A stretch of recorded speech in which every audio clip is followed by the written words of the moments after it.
goreng minyak curah atau premium, Mbak? Premium. Minyak goreng apa nih, Mbak? Minyak kita. Oh, minyak kita. Dari pemerintah. Ini panggangan apa, ikan Mbak, ini, panggangan Mbak? Ikan apa sih? Banyar. Banyar. Biasanya P, tapi P ini stoknya laut kayaknya lagi Memang sulit. sebelumnya ini, Mbak ya, udah digoreng dulu atau gimana nih? Ini udah digoreng setengah mateng, Oh, jadi di digoreng sini setengah goreng angetin aja. Soalnya kan kalau kadung banyak orang jadi bingung. Ini tambahannya, Mbak? Dadar jagung sama Dadar jagung sama tempe sama tahu. sama tempe sama tahu. Oke. Nah ya, Kalau lele sama? sama aja, semuanya serba 12-an kalau di sini kecuali telur. Kalau telur itu cuma 10 ribuan di sini. Oh, gitu. Telur, tahu, tempe, terong sama lalapan itu 10 ribuan. Ini sambalnya di Sambal sini apa, Mbak? pedes, sambalnya sambal terasi. Sambal terasi. Ini cabai berapa ini? 2 kilo.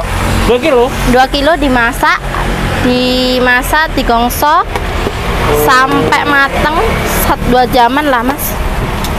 Jadi sambal ini walaupun besok nggak kecut, biasanya kan ada sambal besoknya udah kecut, ini enggak, ini tetap aman. Ini ada terong juga ya? Ada terongnya. Dikasih terong atau gimana? Ya dikasih terong. Dikasih terong.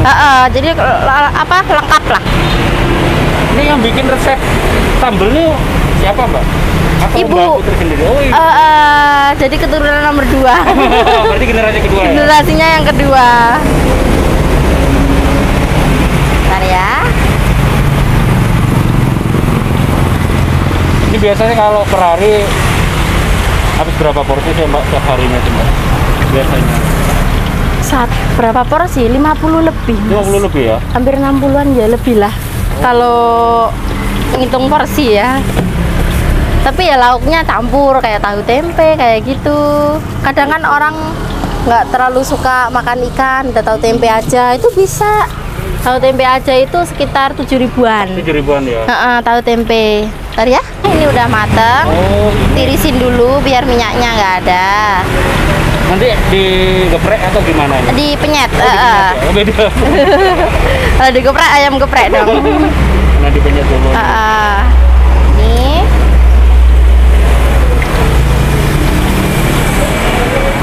ya. Ini kalau memang best seller sih mana sih, Mbak? Kalau orang itu sukanya ayam sama panggangan. Ayam sama panggangan. Panggangannya emang aku stok sedikit karena biar orang itu langsung gitu loh, Mas. Teknik marketing. Jadi nggak nyetok banyak. Nah, ini kalau memang dibungkus memang harganya sama? Sama aja, dibungkus makan sini. Kalau makan sini tambah nasi nggak kehitung. Oh gitu? Kalau makan sini, jadi kalau makan sini nambah nasi nggak kehitung. Kalau dibungkus makanan nambah dihitung lagi. Tik marketingnya bagus ini, Mbak. Iya. Ini langsung ambil nasi ya.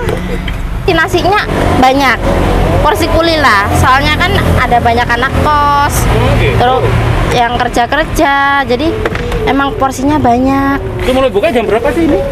Mulai bukanya jam 5 ready-nya. Jam 5. Terus tutupnya kadang jam 12, kadang jam 1, mentok jam 1. Kalau puasa jam 4 sampai jam 4. 4 sore sampai jam 4 pagi. Ini ya. Oke, Mbak. Oh, ini udah jadi nih. Ini nerima pesanan online nggak, Mbak? Nerima kok, Mas, pesanan online. Aplikasi apa, Mbak, biasanya digunakan? Aku yang kayak via Grab gitu ya. Kalau Grab aku nggak bisa. Kemarin aku nggak bisa handle. Oh gitu. Karena satu orang, jadi nggak bisa handle. Eman loh, Mbak, udah laris loh padahal. Iya, jadi orang banyaknya langsung ke sini. Kalau nggak gitu via WA. Loh, kalau WA tuh batas sampai mana, Mbak, wilayahnya, Mbak? Cuma kampung sini sih, Mas, kalau WA. Soalnya nganter. Sampai 12 Sidoarjo gitu. Kejauhan dong. Berarti Iya. area sekitar sini, Mbak ya? Area sekitar sini Daerah mana aja. sih, Mbak? Hah? Ini daerah mana nih? Daerah Jayabaya Waringin. Oh, Waringin ya. Pas titat-titatnya. Oh. Bawa titat-titatnya. Ini kalau misalnya ada yang pesen nih, itu bisa nggak, Mbak? Buat Bisa, acara? bisa langsung Minimal berapa? via WA.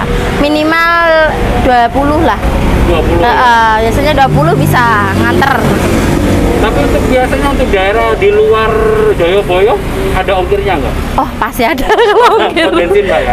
Soalnya aku nggak bisa naik motor. Oke. Oke. Ini berapa Mbak ini? Ini 12 aja. 12 ya? Oke. Iya. Makasih Mbak ya. Iya, sama-sama. Kalau buat pedagang sih sedekah itu penting mas. Itu kayak nomor satu banget, penolong banget. Soalnya kalau kita sedekahnya itu nggak bentuk uang ya. Kita itu kayak nyapa orang itu kayak senyum itu juga sedekah. Terus sama kalau kita kasih harga itu aku nggak pernah di atas yang kayak mahal gitu. Kayak kopi aja. Kopi itu kan kalau di tempat lain 4 ribuan. Kalau di tempat aku 3 ribuan. Kalau makan gitu 10.000 sampai 12 per itemnya. Jadi kayak biar semua orang bisa makan gitu mas. Jadi nggak kalangan apa aja bisa makan di sini. Anak kos, orang ngamen, orang apa bisa makan di sini. Terutama anak kos ya, yang anak rantau atau anak sekolah. Yang penting itu bisa makan. Terus ya sambil apa ya, sedekahnya itu nggak harus berupa materi pokoknya. Tetap penting kok. Kalau sedekahnya tetap lancar, rezeki dari Tuhannya juga lancar. Oh ya Mbak, untuk modal pertama kali jualan itu modalnya berapa?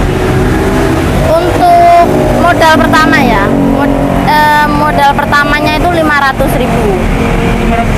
500.000 itu pun aku waktu awal itu pinjem gerobak. Jadi nggak beli, pinjem dulu, pinjem sama orang. Terus kita jualannya seadanya, gelasnya itu cuma 10, galon 1 sama LPG 1 sama rentengannya itu cuma 3, Marimas 3. Jadi nggak ada kayak maksain modal gede usaha maju gitu, enggak. Cuma kita pelan-pelan step by stepnya aja. Dari modal awal 500 Mbak ya? Modal awalnya 500 sampai sekarang. Pertama kali jualan memang di Joyoboyo atau di mana Mbak? Pertama kali jualan di sini? Pertama awal jualan itu di Joyoboyo terminal. Oh terminal. Waktu itu kena COVID, jadi lockdown. Pemerintah juga ngelarang semua orang masuk ke terminal. Jadi waktu itu kayak apa ya, nggak ada pendapatan, sehari dapat 4.000 tuh pernah hampir setiap hari. Saking nggak bisanya kita muter gitu. Terus utang juga menumpuk kemana-mana. Akhirnya aku kerja di pabrik. Awal kerja di pabrik, terus buka usaha nabung, terus kena COVID kedua. COVID kedua udah kayak diberhentikan semuanya 100 orang waktu itu, masih inget banget 100 orang. Bingung mau kemana, cuma pegang uang segitu. Terus akhirnya pinjem gerobak, terus buka usaha di sini. Habis buka usaha di sini, terus mulailah ngerintis awal 500 itu. Jadi waktu itu awal yang pegang ibu. Jadi usaha ini awal yang pegang ibu. Jadi aku hari Senin sampai Jumat kerja di pabrik, Sabtu sampai Sabtu minggunya usaha di sini, kerja di sini. Jadi nggak ada weekend. Jadi 1 minggu full kerja. Pernah nggak Mbak mengalami masa-masa tersulit pada saat jualan ini? Setelah COVID malahan mas. Setelah COVID, jadi setelah COVID selesai itu kan kayak pemulihan. Itu hampir kehilangan 80% pelanggan waktu itu. Terus itu 2 bulan pas waktu saya pegang itu paling parah saya paling parah waktu itu, nggak bisa ngomong apa. Jadi ikan itu pulang itu utuh gitu, ikan utuh, nasi juga basi semua, bingung sampai mau kemana beberapa hari. Akhirnya Tuhan nolong, bangkitin lagi, masukin lagi pelanggan satu-satu. Alhamdulillah. Kalau sekarang udah pulih kembali Mbak ya? Alhamdulillah sekarang udah pulih kembali, udah banyak lagi. Alhamdulillah banget. Mbak pernah nggak Mbak direndahin teman atau keluarga Mbak jualan lalapan ini Mbak? Kalau direndahin enggak, tapi kalau kayak dikatain ngapain sih jualan gitu kan, cantik-cantik ya nggak cantik sih maksudnya. Iya. Ngapain jualan, kan masih muda, nggak cari temen atau kerja di luar apa gitu kan, masih mampu gitu, umur juga masih muda kan gitu waktunya. Terus aku bilang ya nggak apa-apa, aku pengen jualan karena ya mungkin ini jalan dari Tuhan. Soalnya kerja beberapa kali kena COVID kemarin juga kan. Yang kalau direndahin itu ya kayak membangun diri kita sendiri aja sih, Jadi Mas. buat motivasi, buat Mbak, ya? motivasi aja, jadi nggak usah terlalu dibawa hati, kepikiran nggak usah terlalu. Kalau yang ngendahin tuh pasti ada sih gitu.